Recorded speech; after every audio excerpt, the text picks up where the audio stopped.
자, 다음은 청색증형 심장질환에 대해서 말씀드리겠습니다. 청색증형 심장질환의 종류에는 여러 가지가 있겠지만 여기서는 두 가지만 언급하도록 하겠습니다. 첫 번째가 팔로사 징후입니다. 테트랄로지 오브 팔롯이라고 하는 것인데, 테트랄로지라고 하는 것은 네 가지의 이상을 얘기하는 것이고요. 팔롯이라고 하는 것은 사람의 이름입니다. 팔롯이라고 하는 학자가 이 네 가지의 심장 이상을 갖다 발견했기 때문에 테트랄로지 오브 팔롯이라고 이름을 붙이고 TOF라고 얘기를 하게 됩니다. 이것은 전체 선전성 심장 질환 중에서 5 내지 7%를 차지하는 거지만 청색증형 심장 질환에서는 75%를 차지하는 것이기 때문에 대부분의 청색증형 심장질환은 TOF다라고 이해하시면 되겠습니다. 자, 그렇다면 네 가지 이상은 어떤 것을 의미하는지 살펴보도록 하겠습니다. 옆에 해부학적 구조를 먼저 보시겠습니다.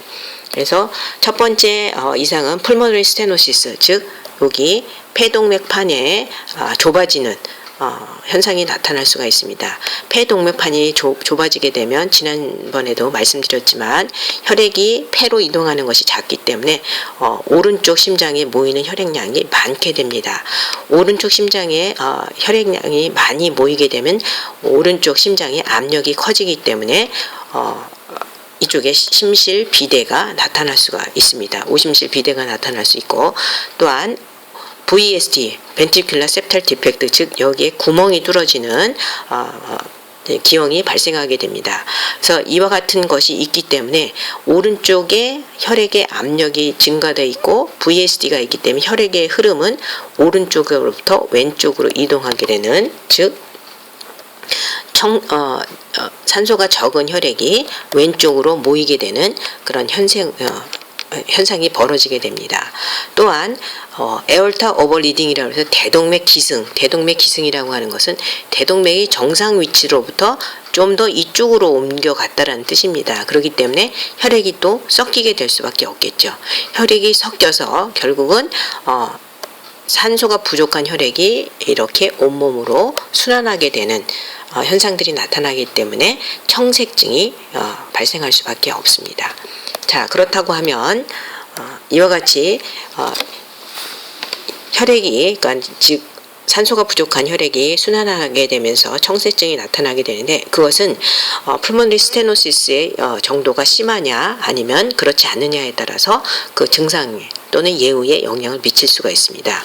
그래서 대표적인 증상으로서는 청색증이 있을 수가 있겠는데요. 청색증이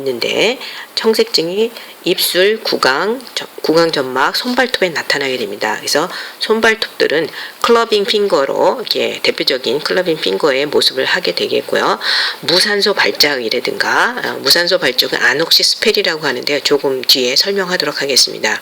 아이들이 잘 먹지 못하고 자라지 못하기 때문에 성장 발육 지연이 나타나고, 산소가 부족하니까 산소를 많이 옮기기 위해서 적혈구 증가증이 나타나게 됩니다. 이와 같은 적혈구가 많이 증가하게 되면 끈끈하게 될 수 있겠죠. 그래서 이렇게 적혈구 증가증으로 인해서 이제 뇌혈관에 문제가 생기는 뇌혈전증이 생긴다던가, 또는 세균성 심내막염이 생길 수가 있습니다. 또한 산소 부족으로 인해서 호흡곤란이 나타날 수가 있겠죠. 호흡곤란이 되니까 아이들은 어떤 행동을 나타내게 되면 스쿼팅 포지션이라고 하는 것은 쪼그리고 앉는 현상입니다. 그래서 knee chest 포지션이라고 하는 것이죠. 그래서 이렇게 쪼그리고 앉는 그런 증상들이 나타나게 됩니다. 자, 이와 같은 TOF인 경우에는 어떻게 치료를 해야 될까요? 자, 이렇게 네 가지가 잘못되었기 때문에 네 가지를 다 고쳐주는 수술, 완전 교정술이 있을 수 있습니다. 그래서 완전 교정술이라고 하는 거는 일단 지금 PS, 즉 풀모너리 스테노시스가 있는 요 부분을 갖다가 넓혀주는 그런 시술이 있을 수 있겠고요. 그 다음에 VSD가 있다라고 얘기했었죠. VSD가 있기 때문에 이것은 다크롬 패치를 통해서 우리가 막아주는 그런 시술을 할 수가 있겠고요. 이렇게 동맥의 위치가 잘못된 부분은 제대로 제자리에 돌려줄 수 있겠죠. 완전 교정술은 아이가 어느 정도 이 수술을 감당할 수 있을 정도의 성장이 되었을 때 가능하기 때문에 일시적으로 단락 수술이라는 것을 하게 됩니다. 단락 수술이라고 하는 것은 블락럭타우지 션트라고 해서 BT 션트라고 얘기합니다. BT 션트는 다음에 그림이 있기 때문에 그때 가서 좀 더 자세히 설명하도록 하겠습니다. 자, 이 그림은 팔로 4징후가 있을 때 어떤 증상들이 있는지를 그림으로 나타낸 것입니다. 그래서 웅크리고 있는 자세, 그 다음에 곤봉지, 그 다음에 적혈구 과다증, 그 다음에 아까도 말씀드렸지만 이렇게 적혈구 과다증으로 인해서 뇌혈전이 생길 수도 있겠고 심내막염이 생길 수도 있다라고 얘기했었죠. 그 다음에 아이들이 제대로 자라지 못하는 그런 현상들이 지금 증상으로 보입니다. 다음은 무산소 발작에 대해서 설명하겠습니다. 하이폭식 스펠 또는 하이퍼사이아누틱 스펠, 아녹시 스펠이라고도 얘기를 붙이게 되는데요. 이것은 보통 혈액 공급보다 산소 요구량이 많을 때 발생하는 것입니다.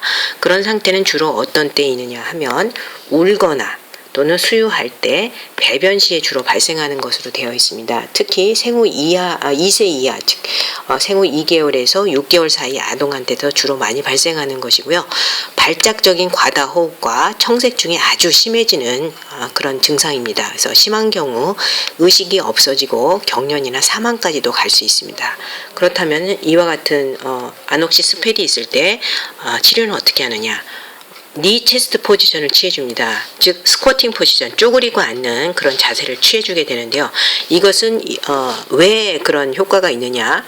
하지에서 돌아오는 정맥혈의 유입을 감소시킴으로 인해서 심장 부담을 줄어들게 해주는 그런 효과를 가져오는 것입니다. 즉 쪼그려 앉게 되면은 큰 혈관들이 접히기 때문에 즉 산소가 부족한 혈액이 심장으로 돌아오는 양을 줄여주게 됨으로 인해서 부담을 갖다 적게 해주는 것입니다. 또한 몰핀을 투여함으로 인해서 진정을 시키게 되는데요. 특히 몰핀이라고 하는 것은 호흡을 갖다가 또 이렇게 디프레션 시키는 효과가 있기 때문에 호흡 관찰이 반드시 필요합니다. 그 다음에 애시도시스들이 주로 나타나기 때문에 소듐 바이카보네이트를 투여함으로 인해서 애시도시스를 교정해 주고요. 산소가 부족된 상태이기 때문에 산소 투여를 통해서 교정을 해주고, 이렇게 했음에도 불구하고 증상 완화가 안 되는 경우에는 일시적으로 혈관 확장을 가져오는 프로프라놀을 IV로 투여함으로 인해서 치료할 수 있습니다. 다음은 아까 제가 설명했던 BT 션트에 대해서 설명하겠습니다. 이 BT 션트라고 하는 것은 아까도 말씀드렸지만 완전 교정술로 가기에는 아이가 아직 성장이 조금 부족하다든가 수술을 견뎌낼 힘이 없는 동안에는 일시적으로 하는 수술법으로서 폐동맥 발육 부정과 청색증이 심한 영아에게 폐동맥을 발육시키고 폐순환을 유지시키기 위해서, 즉 대동맥 중에서 이렇게 쇄골하로 내려가는 그런 동맥과 폐동맥 사이에 구멍을 뚫어주는 그런 수술을 통해서 교정해 주는 것입니다. 일시적인 교정이 될 수 있겠죠. 그래서 여기도 구멍을 뚫거나 이런 여러 가지 방법에 의해서 이름은 달리 붙이지만 결국 원인은 또는 치료의 목적은 똑같다라고 볼 수 있습니다. 두 번째로는 대혈관전이라는 것이 있습니다. Transposition of Great Artery 또는 Transposition of Great Vessel이라고 해서 TGA 혹은 TGV라고 얘기하는 것입니다. 우리 몸에는 혈액을 갖다 이동시켜주는 대혈관들이 있습니다. 그 대표적인 것이 폐동맥과 대동맥인데요. 이것은 폐동맥과 대동맥의 위치가 바뀌는 것입니다. 전체 선천성 심장 기형 중에 9%를 차지하고 있는 것인데요. 옆에 해부학적 그림에서 보다시피 이것은 우심방, 우심실, 폐동맥을 통해서 폐로 가야 되는데 그렇지 않고 대동맥을 통해서 바로 나가거나 또는 좌심방 이렇게 폐정맥을 통해서 들어온 혈액이 좌심방, 좌심실 이렇게 해서 그냥 또 폐로 가는 거기 때문에 이렇게만 순환하는 것이고, 이거는 이렇게만 나가는 것이기 때문에 전혀 가스 교환이 이루어지지 않은 혈액이 나가는 거라서 이것은 어떤 형태로든지 혈액이 섞이지 않으면 사망할 수밖에 없습니다. 그래서 혈역학을 보시게 되면 우심실에서는 지금 바로 대동맥을 통해서 온몸을 가기 때문에 청색증이 동반되는 것이고, 이것도 마찬가지로 좌심실에서는 폐순환하고 좌심실, 폐순환하고 좌심실, 이거는 별 의미가 없는 순환이 되겠죠. 그래서 다른 심장 기형이 동반 여부에 따라서 증상이 다양하게 나타날 수 있습니다. 만약에 어떤 다른 기형이 동반되지 않고 혈액순환이 서로 통하는 길이 없다라고 하면 이것은 그냥 사망하게 되는 것입니다. 증상으로는 청색증이 당연히 나타날 수 있겠죠. 청색증이 나타나고 클러빙 핑거, 호흡곤란, 수유곤란, 심잡음, 우절성 심부전이 아주 심하게 나타나는 것입니다. 그래서 옆에 있는 그림과 같이 치료는 이렇게 동맥관이 개존이 되도록 유지하는 프로스타글란딘을 투여해 줌으로 인해서 이것이 막히지 않도록 해야지 혈액순환이 이루어지는 것이겠죠. 또는 VSD나 ASD가 있어야만 이것도 혈액순환이 이루어지는 것이기 때문에 프로스타글란딘을 투여하거나 그래서 그것을 통해서 동맥관을 개존을 유지하는 방법, 또는 발룬 아트리얼 septostomy, 즉 발룬을 통해서 심방의 구멍을 갖다 계속 유지해주는 그런 치료를 한다던가, 또는 여기에 VSD를 갖다가 만들어주는 그런 방법들이 치료 방법이 될 수가 있겠습니다. 완전 교정은 대동맥과 폐동맥의 위치를 정상으로 돌려놓는 대동맥 치환술 아트리얼 스위칭 프로시저를 통해서 교정을 해야 됩니다. 만약에 수술을 하지 않으면 50%는 1개월 이내에 사망하고 90%는 1년 이내에 사망하는 그런 질환입니다.